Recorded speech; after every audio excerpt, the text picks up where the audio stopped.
everyone. Thank you so much for coming out to the Silicon Valley Boilermaker Innovation Group Callout, or SVBIG. Please, I have been asked to remind you that there are sign-up sheets throughout the room. Please make sure that you fill in your name, email address, etc., so that we can contact you as we have more announcements about the program.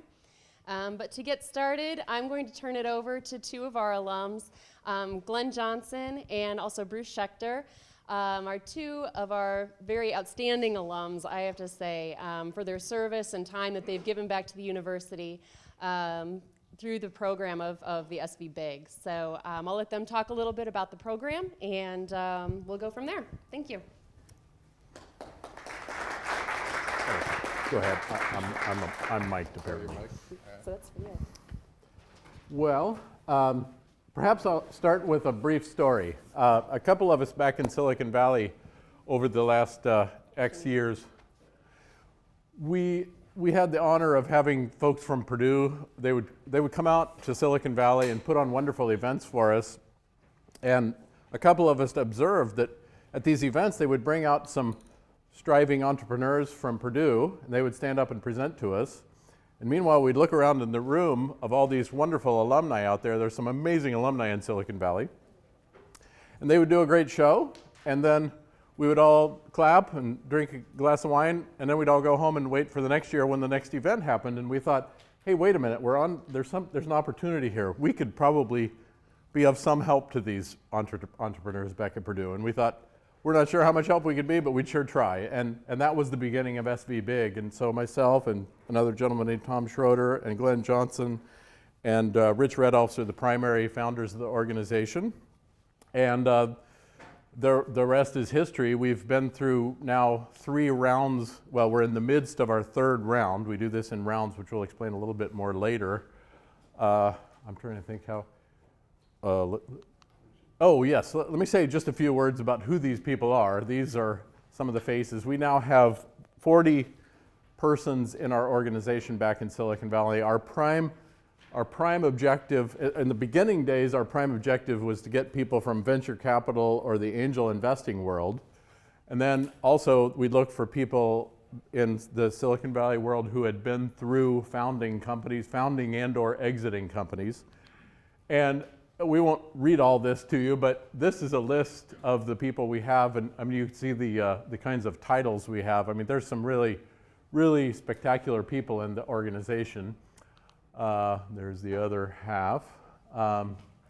So, I mean, that'll give you a sense. I mean, there are current presidents of companies, there are current CEOs of companies, there are people from legal world with expertise in startup activity. There are a few corporate people. There are angel investors, there are, well, you name it, there are a little bit of them. So, oh, yes, okay. So part of our premise was that we wanted to help. Part of our premise. It doesn't project to the room. All right. So part of our premise was that we wanted to make the companies that were coming out of Purdue give them some of the advantages that the Silicon Valley companies have. You know, we've got this great ecosystem and we've got all sorts of people around. I mean, you walk into Starbucks and there's probably 5 founders there and several angel investors and several VCs. And you guys don't have that here. And so they have a whole ecosystem that can help them as they're going along the process. And so what we wanted to do is take some of the high, the companies that both we and Purdue think have a high likelihood of success, and we wanted to increase the probability of success. So we created this mentoring program, and the idea of it was we wanted to create value at each stage of the process. So if you decide to apply for the next round of mentoring, and we'll go through what it takes to do that, but you submit a 1-page executive summary. And if it's got all of the categories filled out, we promise that we will give you feedback on the executive summaries. So the next stage of the process is we sit in a room and we go through all of the submissions, and we take the 10 that we think have the highest likelihood of success. And so we bring them together, and they do a video pitch from West Lafayette here, and usually there's 1 or 2 of us that are in the room, and then there's a whole group, typically of 8 to 10 people in Silicon Valley that we're doing a live pitch to. And so you'll give a 10-minute pitch. There's no PowerPoint. We hate PowerPoint. So you got to get up there and talk about your company, and you got to hit all the salient points. And then we will give you feedback on, what are the sections you got right. Gee, you really need to rethink your go-to-market strategy. Our experience is in the area you're going, that's absolutely the wrong way to go to market. And so if you're one of the 10 that do that, again, you'll get value from it. And then we pick 4 or 5 of the best that we believe we want to mentor. And then Bruce and I and Rich and Tom sit down, and we try and match mentors that have experience in the fields that you're in, and we try and match mentors with what you want to do. Part of what we ask for in your pitch is, what do you think you really need help in? You may say it's go-to-market strategy, you may say it's commercialization, and so we try and pick 1 or 2 mentors that have done that in their career. May not be in the space you're in, but at least we try and round out our teams so that you have somebody that's been a CFO, somebody that's commercialized products, somebody that's done go-to-market, so that you get the best possible team.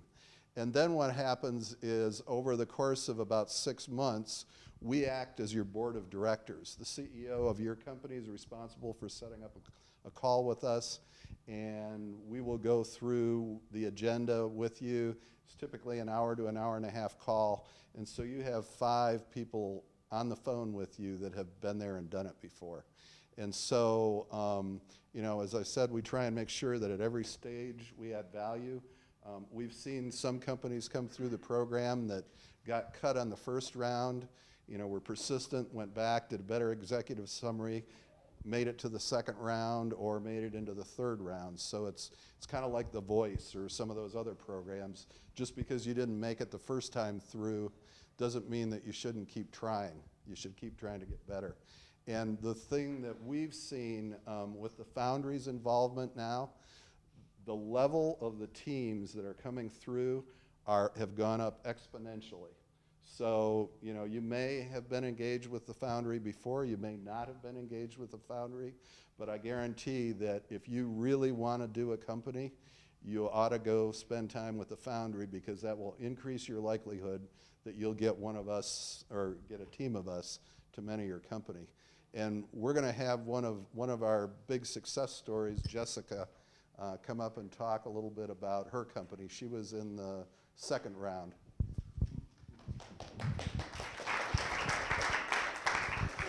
Before I pass this over to Jessica, I just need to give a little bit more of an introduction. So, oh no, come here. She's a founder of SVBIG, which is a device that's kind of like a hearing aid, but it helps Parkinson's patients be able to speak louder. So she's an associate professor of speech, language, and hearing sciences. She came to Purdue in fall of 2001. The company raised $700,000 of funding just 3 weeks ago, and also just signed a contract for first customer and sold their first device just yesterday, right? So Jessica, yes, please.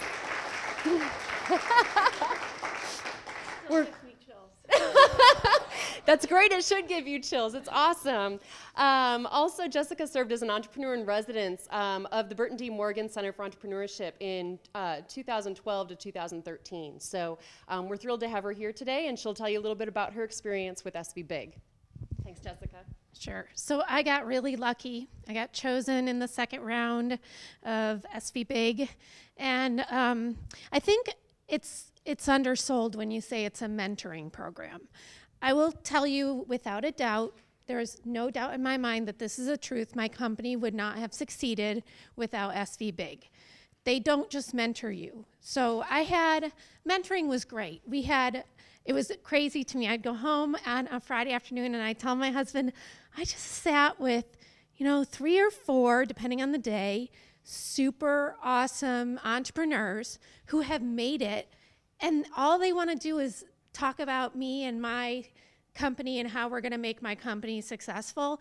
Every day, it just blew my mind that was what was happening to me.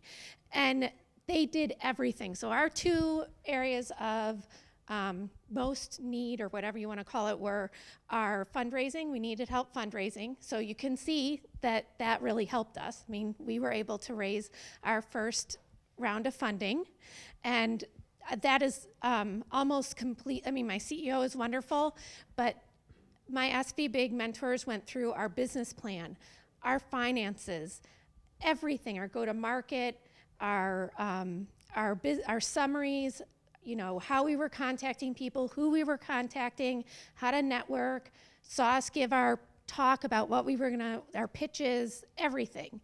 And then our second area was IP, and I just found out that our IP was quite a mess.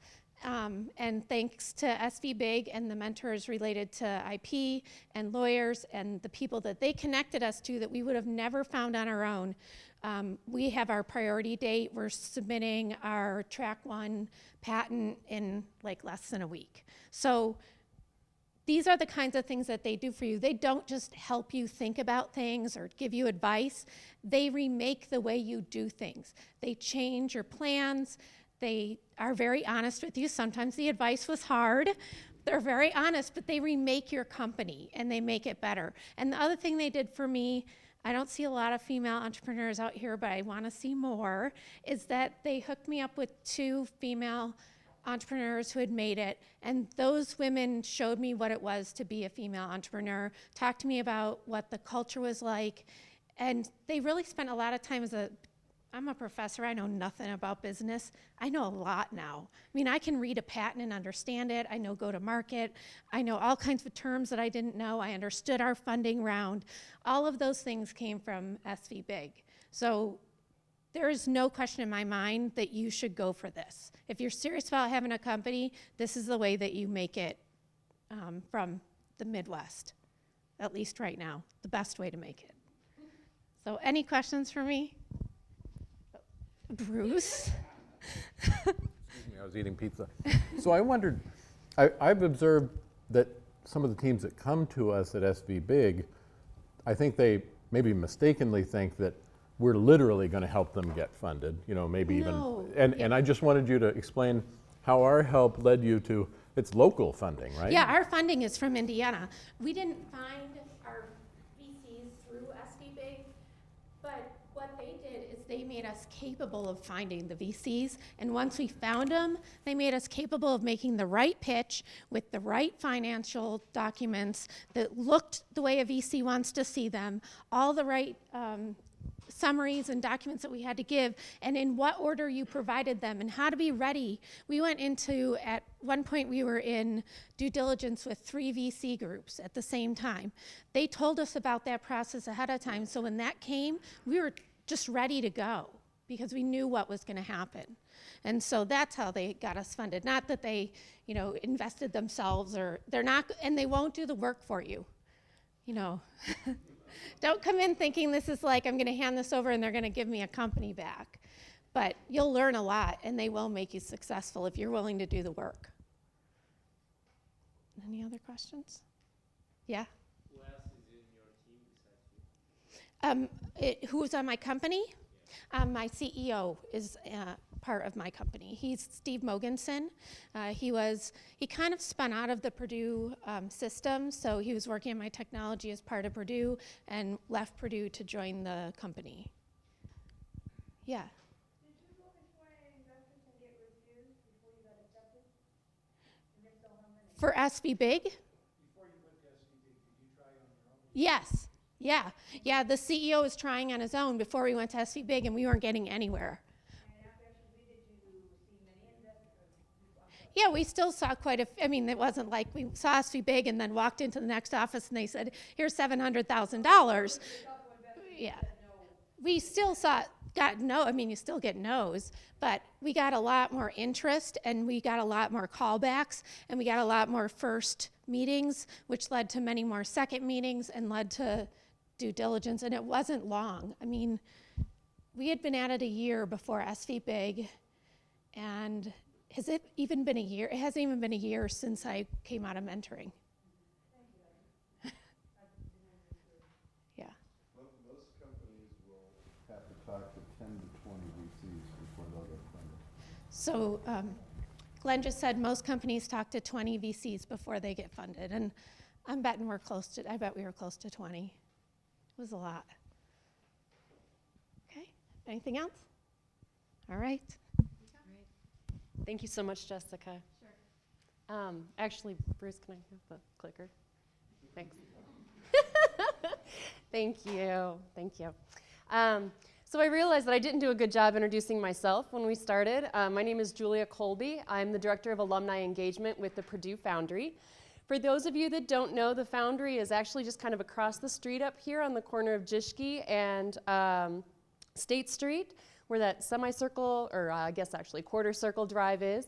Foundry's on the second floor of that building, just above the cafe. We have actually John Hannock is one of our entrepreneurs in residence. He's here.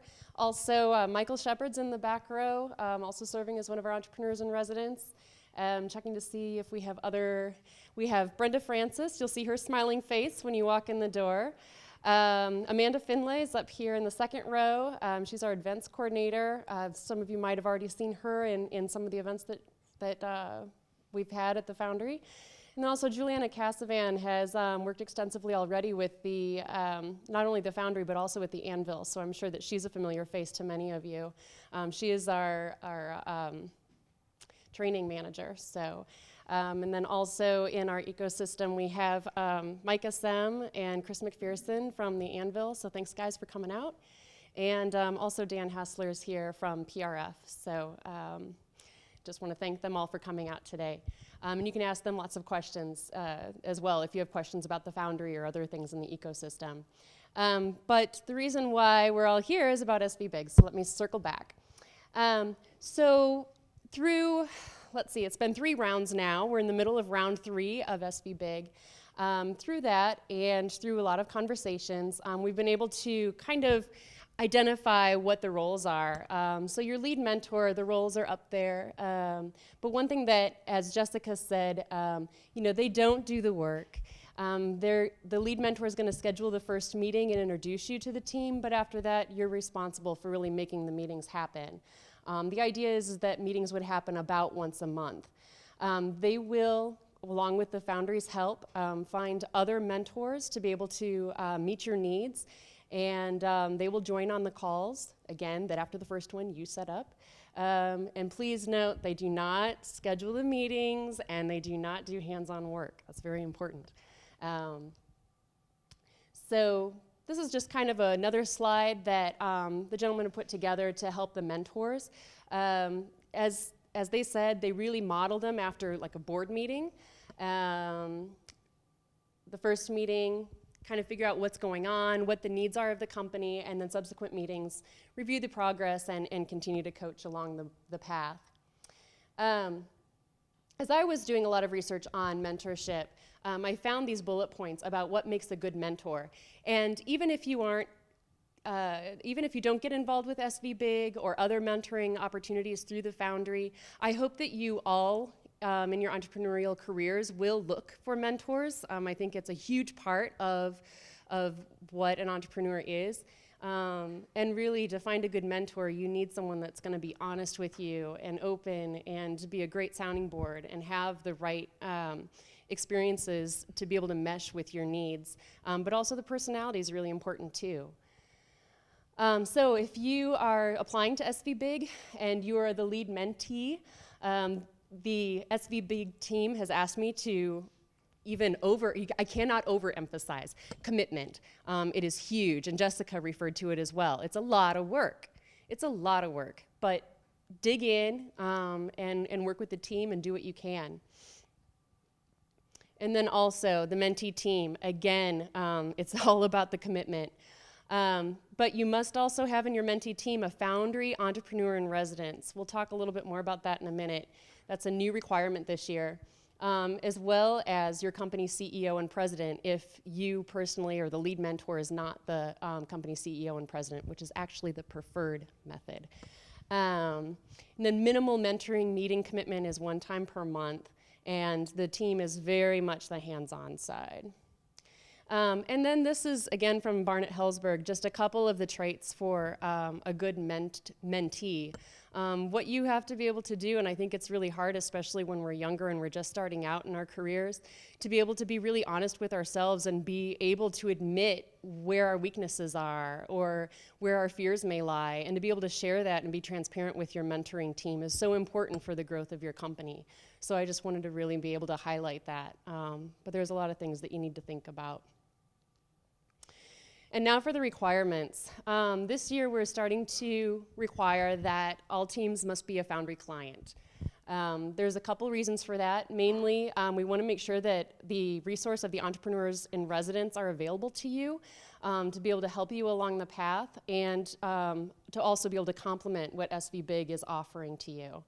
Part of that is the Launchbox series as well, and Juliana's going to talk about that a little bit.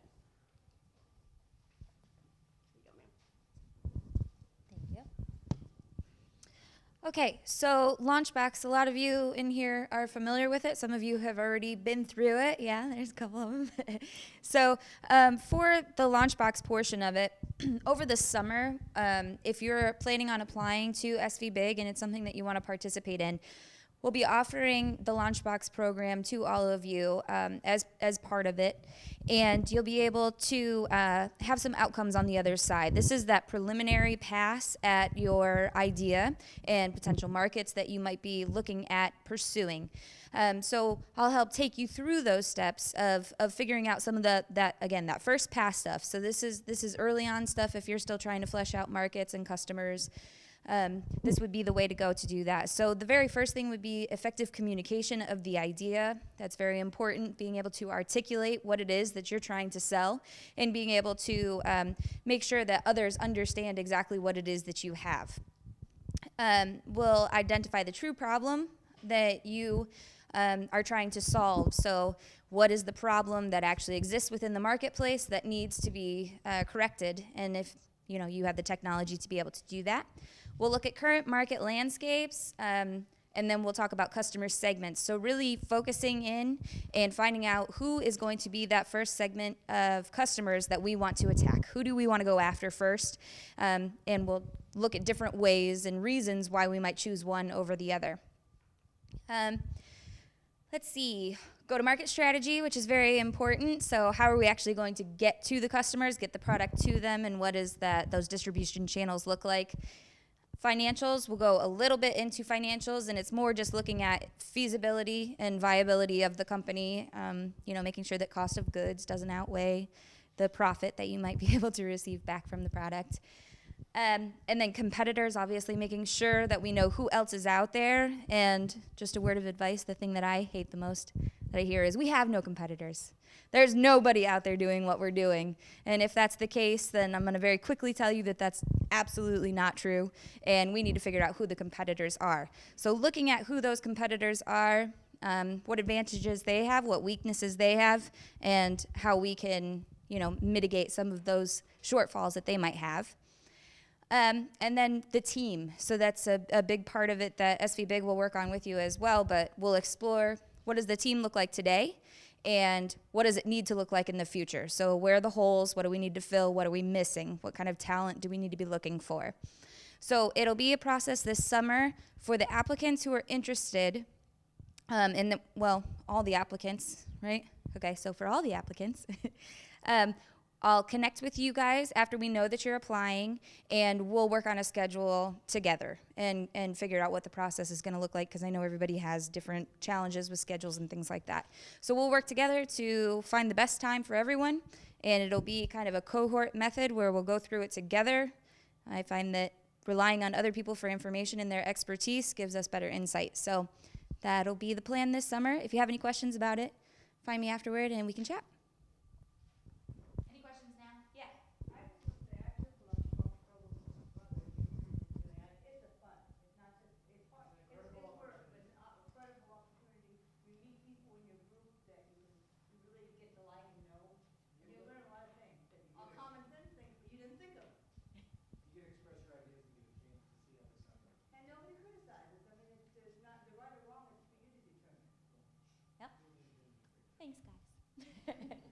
Any other questions? Yeah. I'm just curious, I graduate in a couple weeks, and what's the requirements? Do you have to be a student? Do you have to be somewhere involved? No, okay, so the question was about students and status, right? Because you're going to be graduating in a couple weeks. So it doesn't, that part of it doesn't matter. If you're a student, faculty, staff, anyone is more than welcome. Obviously, all the applicants, I don't think there is any limitation, right? Students, staff, faculty, anybody, right? Yeah, so anybody is more than welcome to be involved. So as long as you're going to be around for the summer, and we can do it remotely, we can talk about that if we have to. But yeah, if you're going to be around for the summer, then we can get you on the schedule. Anything else? Okay, thank you, Juliana. So as you're kind of catching on, you want to engage with the Foundry sooner rather than later. The Lunchbox program is a bit of a process. We want them to be able to assign you an entrepreneur in residence and get that entrepreneur in residence working with your team a little bit before the SVBIG applications are due, which actually is due September 1st. So that we can submit them to the alums and they have a chance to look over them and give feedback and make their decisions for presentations later in September. And as Glenn discussed, they have been wonderful in giving feedback to everyone. I don't know how they do it, but they give feedback to everyone that applies. So, and we really appreciate that. Also, he talked about the executive summary. They actually pulled together a whole one-page document guiding you through the process of the one-page executive summary. And as I told the teams that applied this fall, don't mess with the formatting. The idea is really to keep it as clean and crisp and concise as possible in that much space. So if you find that you have to tweak with the margins, or you have to tweak the font size, you have to tweak what you're saying, not the format. So, I mean it. I mean about it. And then also in this last round, we've learned a lot from our mentees and our mentors. And when I first came into this position and I found out about SVBIG, I thought I was going to be supporting SVBIG, and I still am. But I realized that actually a large portion of what we need to do is we need to support the mentees as well. And so I'd like to see 75% attendance of the Foundry mentee events. This summer we will be starting a bi-monthly mentee breakfast or lunch just for the mentees to come together and to be able to meet each other, discuss the mentorship process. How's it going for you? You know, what are you learning? What kinds of things maybe that you're getting help with from your mentor team that that you didn't even think of? You know, maybe it sparks something for someone else so that they can ask more questions and get help from their mentorship team. And then also, we have Friday morning Foundry grounds up in the Foundry every Friday, 8 a.m. You're always welcome to come. It's not just, I guess, the Purdue Foundry clients. It's everyone from the ecosystem, from the community. We have alumni that come regularly, even from Chicago or this time from Silicon Valley, that come and speak to it. But there's faculty, staff, graduate students, postdocs, you name it, everybody's in the room. It's a really neat opportunity to meet folks. And then also we hope to have an annual mentor and mentee event on campus for the groups to be able to meet each other and to be able to establish those relationships early on in the mentorship program. And then part of it that it's not up here is that the mentors, I also hope to be able to support the mentors with a annual event in their location so that they can get together and meet each other and be able to network and support each other as well. So with that, I think those are the contacts. So if you have questions about the application process or the mentee events and kind of what that's supposed to look like, you can contact me for the workshops and getting started in the Foundry client process. You can talk to Juliana. And then also, please make sure if you came in late, we have sign-up sheets that are floating around. Please make sure that you fill out your information so that we can keep you updated, and we'll reach you to ask about the interest in summer workshops with Juliana. So even if you aren't going to be on campus, I know there are creative ways that she can help deliver that content to you. So, does anyone have any questions for Jessica, for our mentors, for the Foundry team? Yeah. The SVBIG program for the American citizens only, or does it include? Oh no, it's for the international students as well. Yes, please come. It's. And by the way, if you are an international student and you are planning on starting a company and you need help with a visa, go to the Foundry. We keep an attorney there half-time only to help entrepreneurs get their visas to start their companies here, okay? Yeah, so we do have that support at the Foundry. If you missed it, we have visa support available to you at the Foundry, so come see us. Any other questions? I was going to quickly ask, what stage should the companies preferably be at when they apply for this kind of support? Yeah, well, I'll give you, I'd be curious Len's feedback too, but I'll give you my take. That there should be a team in place that firmly believes they are intending to go build this company. Like that's probably our biggest criteria is, honestly, this is not like a business plan competition where you explore an idea. It's like people who are ready to bet their life on this company. So I mean, that could be 2 people, it could be preferably 5 people, but most of the time it's closer to 2. I'd love to see the bigger the team, the better. The more fleshed out it is, the better. Now, by all means, if the product may not be super well fleshed out. I mean, ideally, you've been out engaging some kind of customer, at least in discussion, if not using something. But again, that's an ideal. I mean, we don't always get our ideal. Can I say, Let me add to that as far as what the Foundry does, I mean, the SVBIG part of the program is for the companies that are at that point that they're talking about. From the Foundry perspective, we want to work with you from the get-go.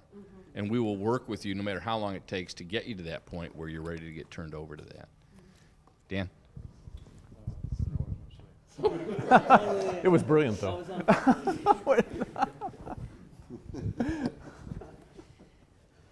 Anyone else? it'll happen to you someday.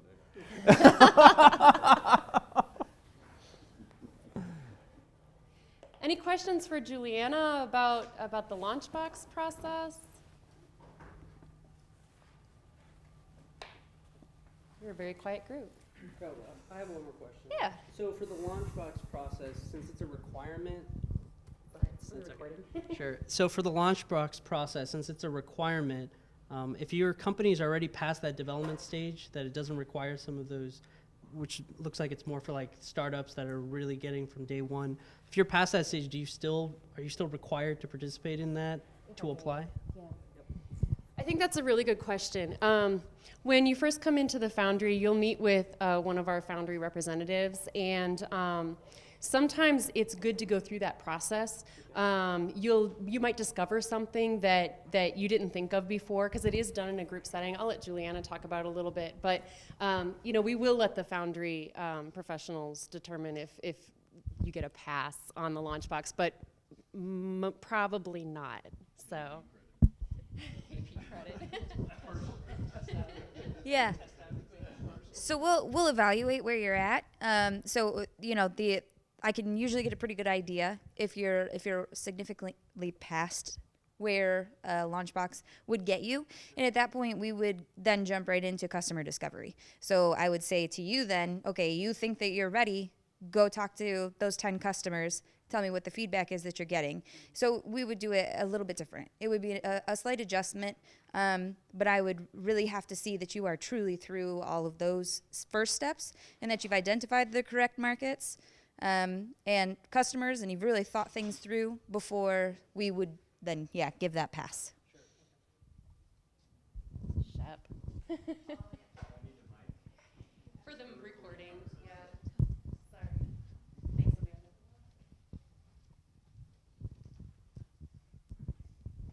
Amanda. I would say, building a business is a learning process. So you're always learning something new. And so even if you think you're done, you're not done. So the process of Launchbox is just another learning process. So I would view it as that, you know, other people to talk about your business, other ideas to bounce off of, new ideas, new problems to solve. So that's how I would view it versus I'm already past it. I already know everything. I already know what I'm doing. It's probably not the best approach. It's just my 2 cents.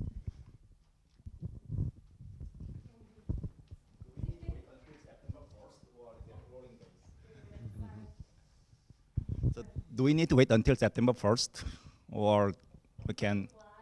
Yes. I think The SVBIG. Thank you. So the question was, do we have to wait till September 1st to apply?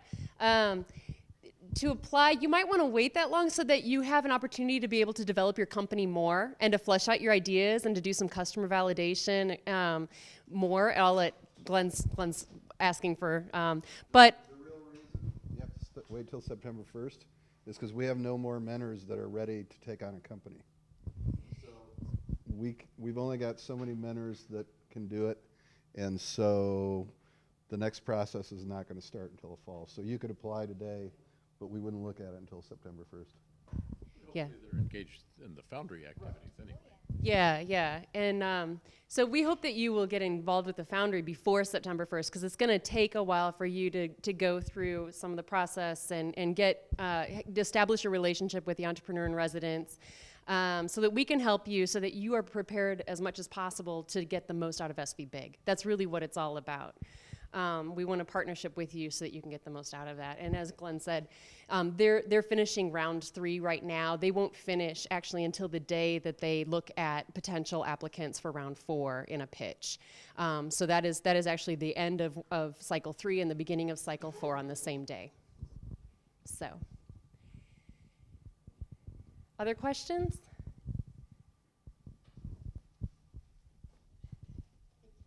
I just wanted to reinforce what was said about the Launchbox and learning. You might feel like you're past that process, but I have a company that's launched, has VC funding, and sold its first product. I still sometimes, we didn't have the Launchbox back in the day. Every time you talk about it, I think, oh my God, I want to do that. I mean, well, I just think even the same technology, every time I talk about my technology to a group, someone says something I never thought of. And that is really important. And you can never get enough of that. You can never think about your business hard enough to be at the point where you're done. So, I also think it's pretty competitive, and it was pretty, I would say the second most scary thing I ever did was give that pitch that day. It was terrifying. So the better prepared you are, maybe you're more confident than I am, but I would say go to the Launchbox, get the help from the Foundry. It'll make you more competitive. Yeah, just a second. It's for the recording. It's not for the room. Sorry. The slide went really quick. I just want to confirm that I was right. To be able to do the submit the application, you just have to basically be an affiliate at Purdue, have a team, and submit a one-page summary. Was there another qualification that I missed? And pass the Lunchbox, of course. You have to be a Foundry client. Foundry client. So. Just want to confirm. Which does not have a long application process. You walk in the door, and just in case, when I talk to alumni about what we're doing here at Purdue, a lot of them say, okay, so what's the cost to the client? And I want to make sure that we haven't discussed it at all, but I want to make sure that it's very, very clear. There is no cost to the client to get involved with the Foundry. So we don't take any equity. We don't charge a fee. We just want to see Purdue people just rock it out of the park and get your ideas and your technology out to market. So. And hire Hoosiers. That's right. We are a land-grant institution after all. So. Anything else? Okay. If there really isn't anything, we'll take a little break, and we are going to start at 7 o'clock. Bruce Schechter is going to impart his wisdom. He's going to profess for us. So, so please go ahead and stretch, get some more pizza and beverages. Huh? The topic is about VC funding. Yeah. So they should know. Thank you.